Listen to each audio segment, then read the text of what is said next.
Évangile selon Jean, chapitre 21. Après cela, Jésus se manifesta encore aux disciples sur les bords de la mer de Tibériade. Voici comment il se manifesta. Simon-Pierre, Thomas, appelé Didyme, Nathanaël de Cana en Galilée, les fils de Zébédée et 2 autres de ses disciples étaient ensemble. Simon-Pierre leur dit : « Je vais pêcher. » Ils lui dirent : « Nous allons nous aussi avec toi. » Ils sortirent et montèrent dans la barque. Cette nuit-là, ils ne prirent rien. Le matin venu, Jésus se trouva sur le rivage, mais les disciples ne savaient pas que c'était Jésus. Jésus leur dit : « Enfants, n'avez-vous rien à manger ?»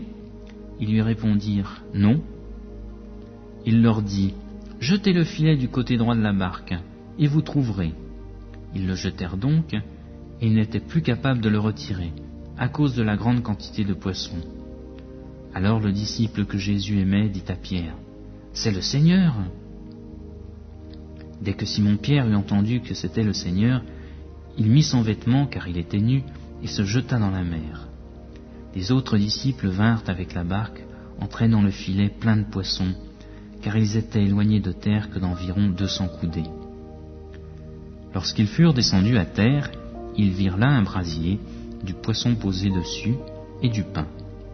Jésus leur dit : « Apportez les poissons que vous venez de prendre. » Simon-Pierre monta dans la barque et tira à terre le filet, plein de 153 gros poissons. Et quoiqu'il y en eût tant, le filet ne se déchira pas. Jésus leur dit : « Venez manger. » Et aucun des disciples n'osait lui demander : « Qui es-tu » car il savait que c'était le Seigneur. Jésus s'approcha, prit le pain et le leur donna, ainsi que le poisson. C'était déjà la 3e fois que Jésus se manifestait à ses disciples, depuis qu'il était ressuscité d'entre les morts.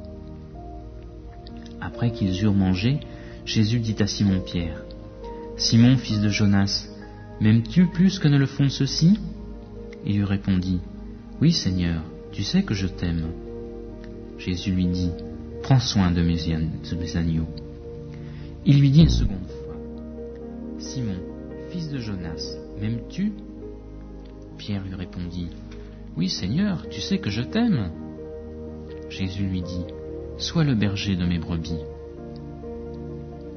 Il lui dit pour la 3e fois : « Simon, fils de Jonas, m'aimes-tu » Pierre fut attristé de ce qu'il lui avait dit pour la 3e fois : « M'aimes-tu » Et il lui répondit : « Seigneur, tu sais toutes choses, tu sais que je t'aime. » Jésus lui dit : « Prends soin de mes brebis. En vérité, je te le dis, quand tu étais plus jeune, tu attachais toi-même ton vêtement, et tu allais où tu voulais. Mais quand tu seras vieux, tu étendras tes mains, et un autre te l'attachera, et te mènera où tu ne voudras pas. » Il dit cela pour indiquer par quelle mort Pierre glorifierait Dieu.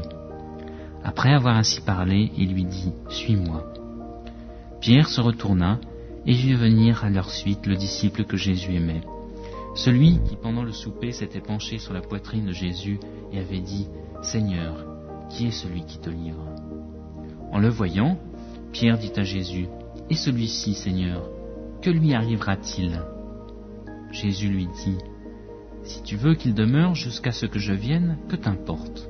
Toi, suis-moi. » Là-dessus, le bruit se répandit que parmi les frères, ce disciple ne mourrait pas. Pourtant, Jésus ne lui avait pas dit qu'il ne mourrait pas, mais « Si je veux qu'il demeure jusqu'à ce que je vienne, que t'importe ?»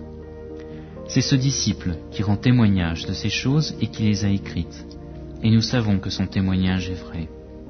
Jésus a fait encore beaucoup d'autres choses. Si on les écrivait en détail, je ne pense pas que le monde même pourrait contenir les livres qu'on écrirait.